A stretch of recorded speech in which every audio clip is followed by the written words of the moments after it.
So hey guys, and welcome back to another episode of Ames's Corner. How you all doing out there? So it is a beautiful spring day today. It's actually Easter Sunday, so happy Easter to all those so inclined. I think this is a good chance to get the 96 here started up and brought up to the shop, get it up on the lift and see how it's fared the winter. Now, those of you just subscribed to the channel, this is the Saab 96 that one of my fans saw the show, saw how I restored the Sonnet, and pretty much gave me this car as long as I promised him I would put it back together and get it going again and cherish it. And I do. It is one of my prized possessions, this little car is.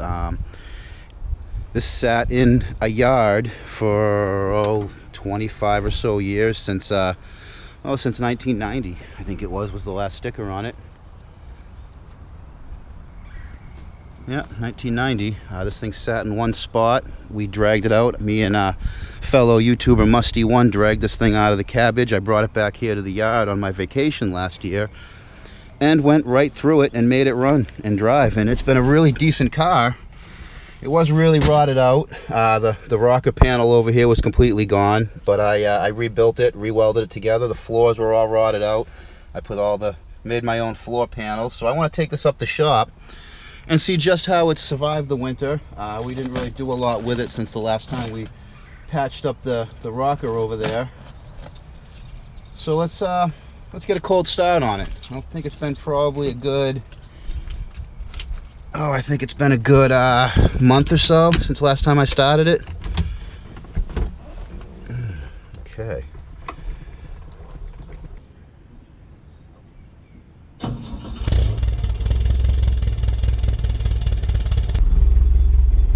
How do you beat that? Come on.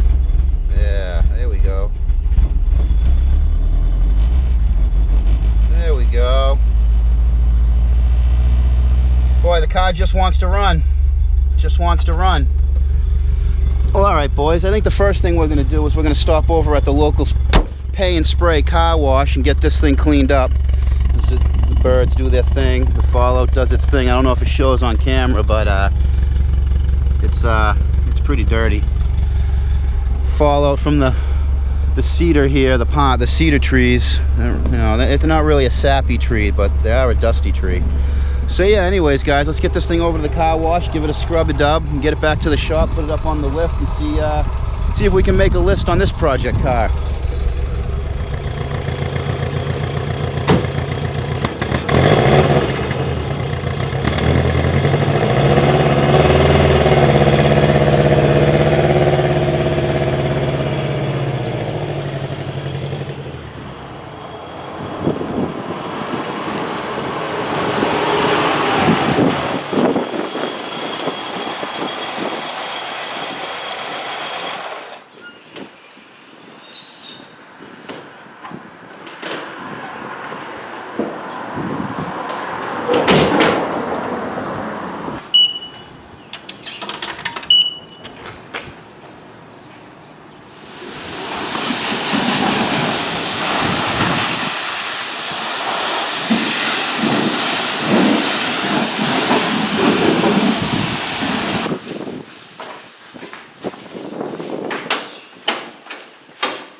Guys, let's give this thing a blow drying on the highway. Pedal of the metal is to the other metal of the pedal. We're doing 60. Whee! Come on. Drives really nice though at highway speeds. Not real loud, no shaking or nothing. Up, 65. We're climbing the hill though.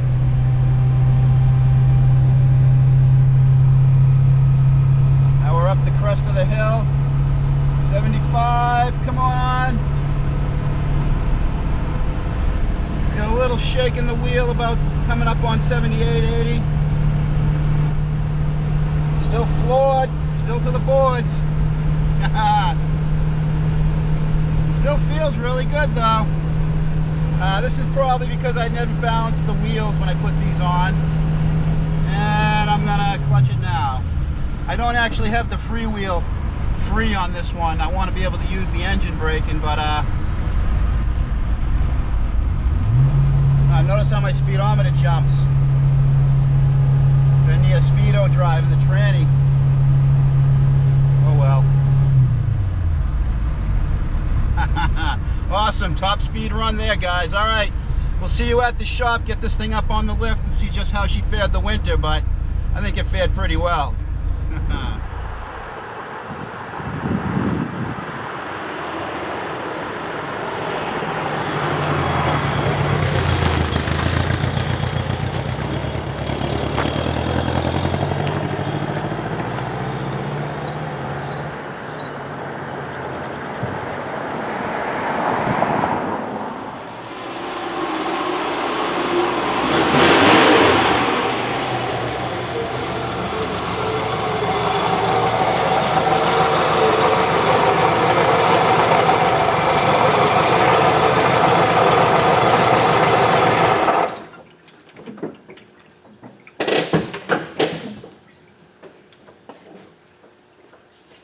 That was a blast, huh? Going down the highway with the pedal to the metal the whole way. That was about top speed for this car, maybe a little more when we caught up to that traffic, but that is definitely the fastest I have ever driven in this car. And other than the wheel balance being a little off, it had no trouble whatsoever.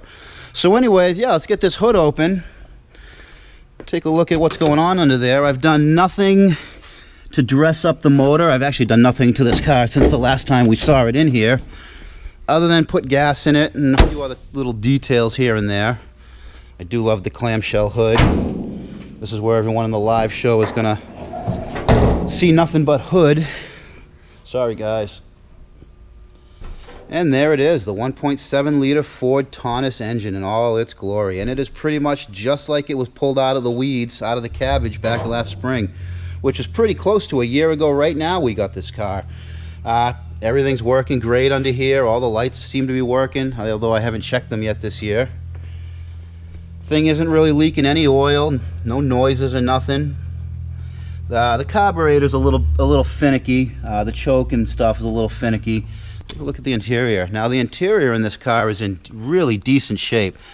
There's some stuff with like, I haven't put the carpet pieces in yet. There's a plastic piece there that's supposed to go here. That's what this black sound deadening material is. But the seats are in decent shape. We got a couple of split pleats here, but I'm not real worried about that. I know where there's some other seats we can source. We got a little rusty panels going on here where these finisher panels were. I'm just gonna clean that up and paint that body color.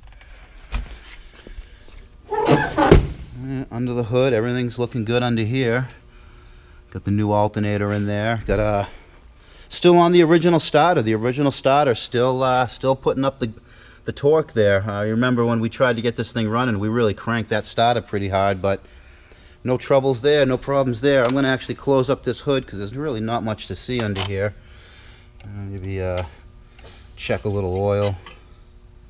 Nice and full. Well, I could probably use a change, but I'm going to wait a little bit. I'm going to get a list on it a little while. We'll put that on the list. Close this hood down so the live show can see what's going on. It's still got the tires from the Sonnet. These are the tires I took off the Sonnet. They're not in the best shape. They're a little dry rotted, but we're going to be doing some more metal work. Hot pieces of slag can be flying everywhere. I don't want to put nice new rubber on it and then have something go wrong while I'm doing metal work and damage one of the new tires. Would kind of be a shame. That's why we leave the old ones in there. We can see back here in the trunk we got this moving blanket just to kind of add some sound deadening and cut the wind noise down. And why is there wind noise in the trunk? Well, because the trunk is still Swiss cheese. But this is an easy panel. Some of the other panels, which we'll see in a few minutes, that I repaired last fall and over the winter, were nothing compared to that. Still running the boat fuel tank in it. The fuel tank's supposed to go up in here, but as you can see, and we'll see some more when I get it up, it's not ready to have the fuel tank put in it, but I got a plan for that. And we'll get to that once we get this thing up on the lift.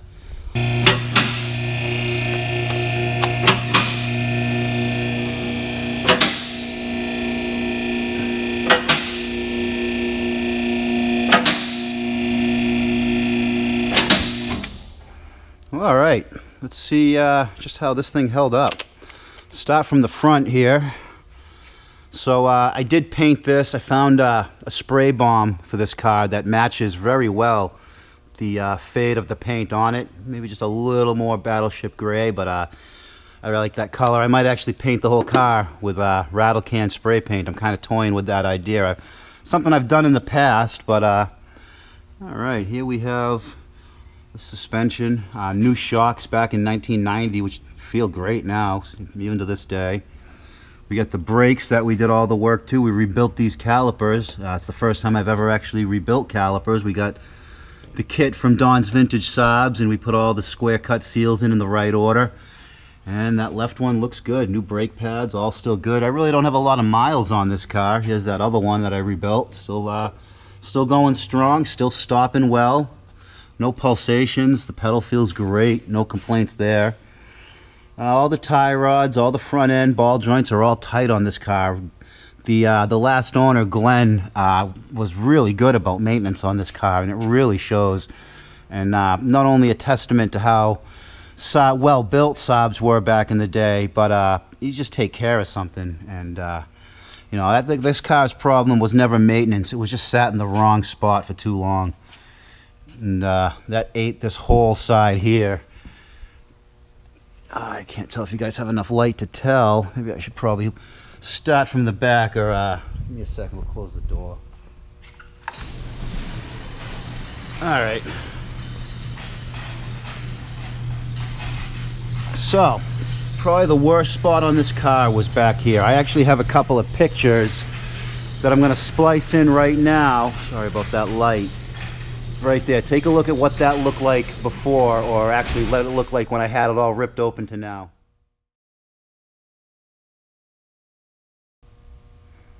Yeah, that's a lot of difference, huh? A lot of work, but there's the whole new rocker. That's this whole panel. There was nothing there. When we first moved this car, this whole rocker just fell off of it right onto the ground.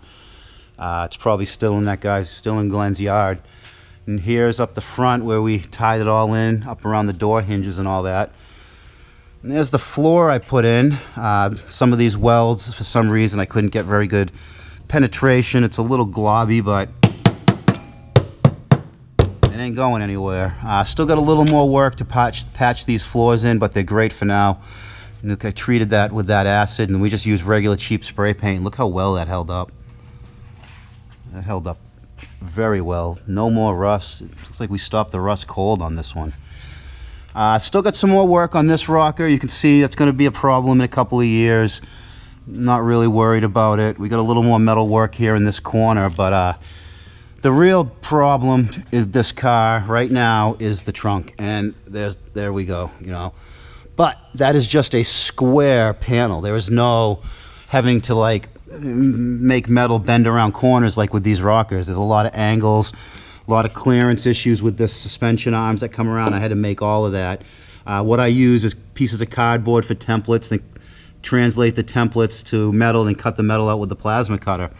So my plan for the trunk here, and why I had to wait till spring till all the snow melted off, is I want to use a piece of pickup truck bed, the bottom of a pickup truck bed, because this has these corrugations, these pleats in it. And when we did the sonnet, I had used just a flat piece of steel, which is okay, but it oil cans a little, it kind of pops a little. These ridges, these pleats add strength to the panel. So I think I'm going to find a piece of pickup truck bed. Just go to a junkyard. I got a battery powered Sawzall. I'm just going to cut a bigger piece than I need. And yeah, we'll use pickup truck bed for all this. I think that'll be a good fix that'll kind of look and be hard to detect. If you guys remember the Sonnet video, the limiting straps, here are those actually original limiting straps doing what they're supposed to do, and I cannot remove that spring like on the Sonnet. We got these are the fuel lines, fuel vent line. I think I'm going to actually tie this one up better. I don't like how that's banging around the wheel. Bumpers are on there good. A lot of times the bumpers rot off. The mounts right here rot out on these, but this one here seems to be in really nice shape up around there. This exhaust, I believe it was almost brand new when this car was stopped being driven, and it's still holding together really well. We got the muffler cans up here. These are like little mini mufflers. The Sonnet just has straight pipes going back. This has the single exhaust. And if you notice, it's the only thing under here is that exhaust to get in the way. That's why these were such great rally cars, because you could just get going and blast over everything. You know, a little guard on the oil pan is all you really need, and there's nothing under here that's going to get taken out. And that's why these things were so good off-road. You just throw them into anything and they're just going to float over it. But yeah, I don't see a lot of fresh rust. The old rust I let go. Got to clean all this undercoating crap off. That is probably the hardest part of that job. I mean, I know some pieces aren't very hard to get off, but some are. But anyways, yeah, this car has done very well this year. It has been a very good year for this car, considering a year ago it was locked into that backyard with the trees around it, and we had to pull this thing out sideways. I'll leave a link down in the description to when we pulled this thing out, for those of you that didn't see it. The coolness of the car. It's the fact that I took this car out of the weeds and now I drive it. I could drive it anywhere. I take this car on any trip. I take it up the mountains, I'll take it to the coast. And we'll just get it going a little more, and I'm just rambling on here. So I think on that note, guys, I think we're going to go out and take a nice little country Easter drive. You guys have a nice Easter. And until next time, keep it out of the cabbage.